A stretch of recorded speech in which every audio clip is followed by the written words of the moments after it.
Hi, I'm Alane Freund, and I'm here with my dad, Dr. Joe Friend, and we are here to talk about the Delta variant and what's going on in COVID right now, August 2021.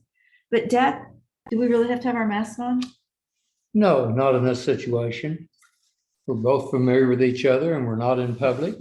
And we both had protection against the virus. The reason to wear the mask is to protect the other people. And we don't need to be protected from each other. Dad, why do you know so much about COVID? Why are you researching it? What gives you the basis? Well, my degree in college, which is almost 60 years ago, was microbiology with an emphasis in biochemistry. I spent my military time at Fort Detrick, Maryland, the Biological Warfare Research Center. And in my research, we did things like try to figure out how to protect people from biological agents. And part of the precept of biological agents is to overcome immunity that may have been presented. And that plays a role in what's going on right now. And I have for the last 9 months followed and carefully studied it, and I've learned a great deal and have shared some of it. Well, I wanted to talk to you because I don't know. I'm worried about the Delta variant, and I'd just like to find out what you've learned and get your advice about how is it working? Why is it a problem? Are we safe? Well, the Delta variant, first of all, how did it occur? Yeah. It's called a variant, but it's known scientifically as a mutation. And to start with, how does a mutation occur? A virus cannot mutate unless it gets inside the cells of the body. And when it does, it takes over the manufacturing plant of the body and makes millions of viruses. Oh, no. When it does that, it duplicates the nucleic acid, in this case, RNA. It's an RNA virus, which is a little different than the DNA. Well, it's a lot different. And when that virus duplicates, that gene or the genes on that RNA are thousands of chemicals. There are 4 basic chemicals. And for example, when it duplicates, let's say it just drops one off and there are thousands of these pairs, that changes that virus. And it changes that virus so that it could be dangerous. And that's what's happened with the Delta variant. It mutated. It got into people's gene and made new viruses. The really scary thing is it may mutate again. And it potentially could mutate so bad that what we've experienced now could be far beyond.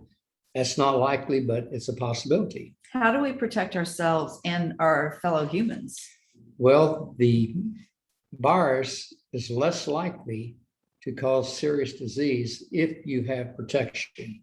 And the protection comes from 2 mechanisms. One, if you have the disease, your body has made antibodies against it.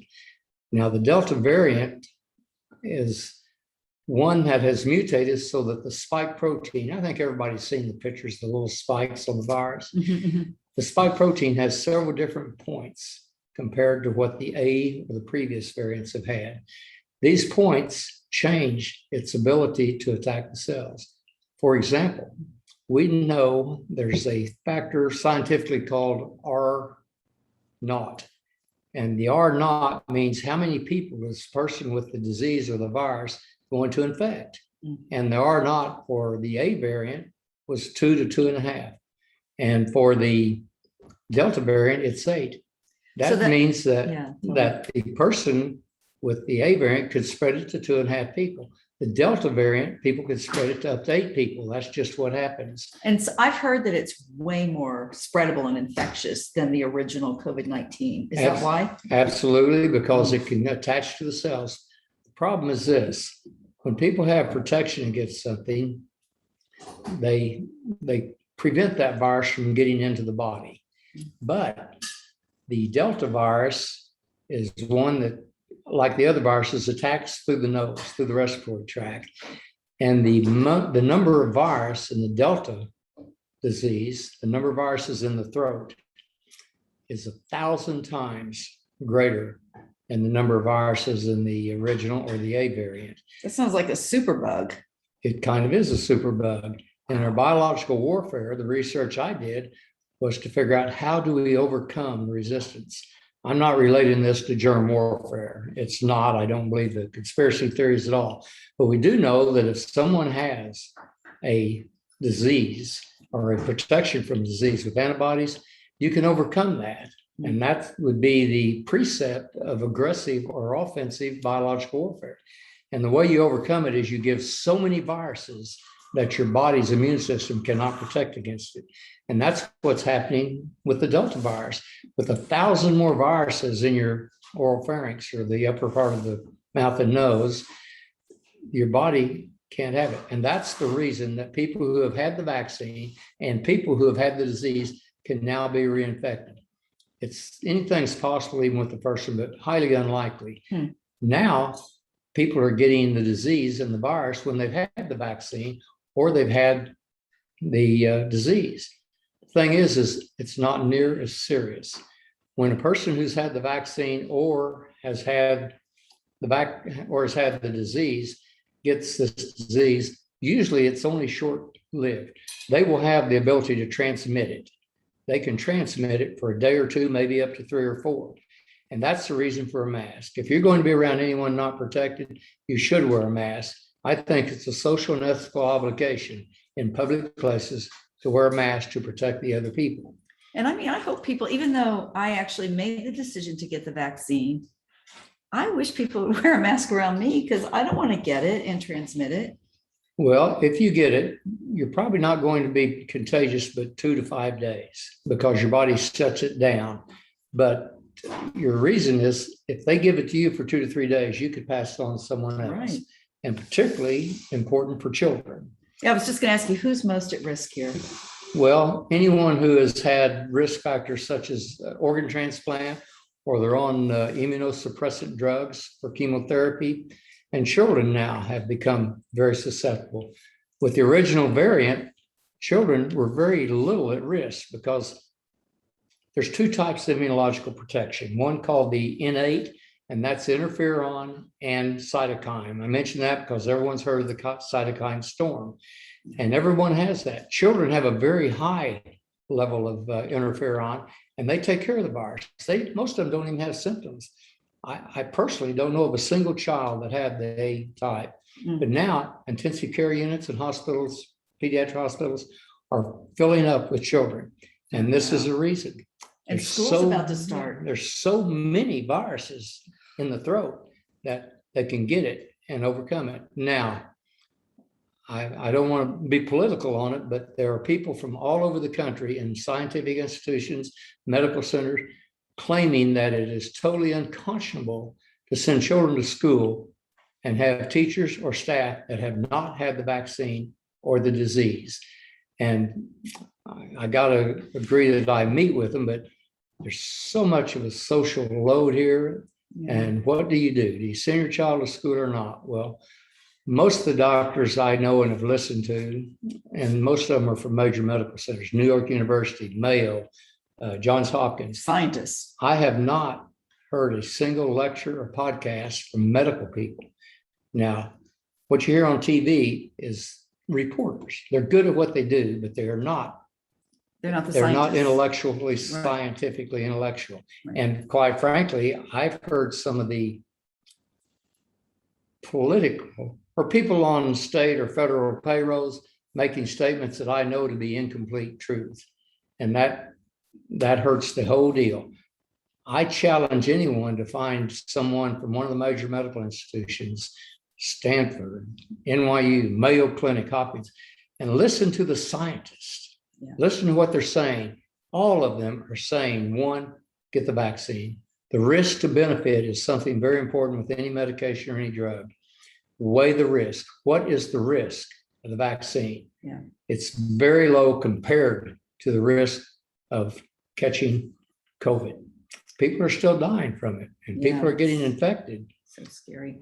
Deb, can I ask you a question? Certainly. The head of epidemiology at UCSF, which is another major medical and scientific center, said on the news this month that when he goes into public places, he'll be double masking because he believes masks are that important. Well, I certainly disagree with that. And what I disagree with is the double masking. Wear a good mask, a proper mask, N95. A handkerchief over your nose, that's good to wipe your nose with, but it's Right. not going to stop a virus. Is this good enough? That's a good mask. They've been used for many years. The problem with this mask is frequently you've got a little area here on the side. Right, yeah. It opens up. Now, people talk about children wearing masks. Have you ever seen a child not rub his nose in his mouth? And they're getting boogers and saliva, and that's what decreases the effectiveness of the mask. If you try to wash one of these paper masks, You're in trouble. you're in trouble. And people say that the CO2 bothers them.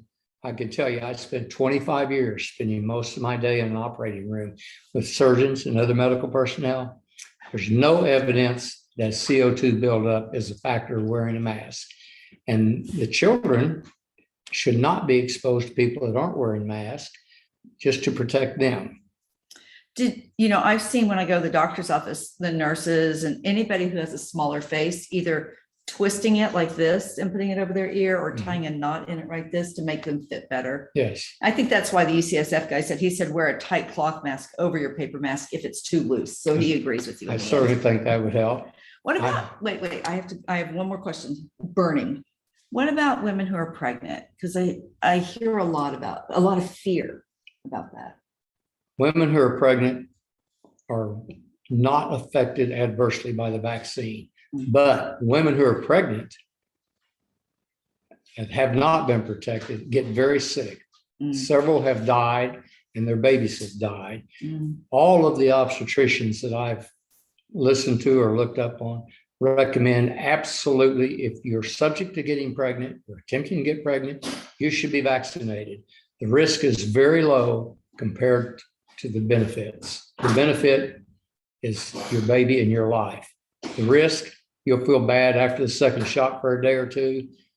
There's always the outliers, allergic reactions, and people who shouldn't take the vaccine, but pregnant women should. And there's a lot of different kinds of supplements that you can do to build your immune system up if you decide to get vaccinated, if you're worried about it.